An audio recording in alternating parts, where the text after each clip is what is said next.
Hello everyone and welcome back to our channel. In today's tutorial, I'm going to show you how to transfer a Google form to another account. If you need to move a Google form to another Google account, you must manually transfer ownership since there's no direct way to move it between accounts. And to do that, just follow these few simple steps. The first step is to open Google Drive.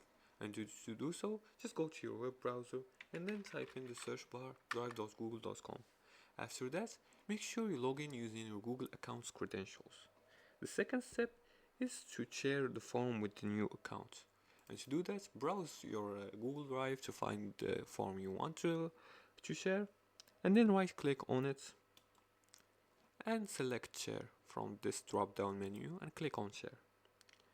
Now here, you're gonna enter the email address of the second account and give it editor access. For example, I'm gonna choose this one, and I'm gonna edit the access from responder to editor. You can also choose to notify the person. Now the third step is to copy the form in the new account. And to do that, log into the new account and open the form. After that, click on File, then select Make a copy to create or a duplicate under the new account. And rename the form and save it. As for the fourth step, is to transfer the link to Google Sheets. If responses are linked to Google Sheets, open the responses spreadsheet and share it with the new accounts. You can also change the ownership of the spreadsheet in Google Drive. And that's it for today's tutorial.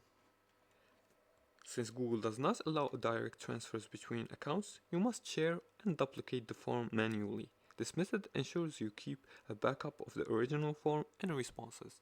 If you like this video and found this helpful, please like and subscribe, and feel free to leave a comment below the video if you have further more questions about this topic. Thanks for watching, and see you again in the next tutorial.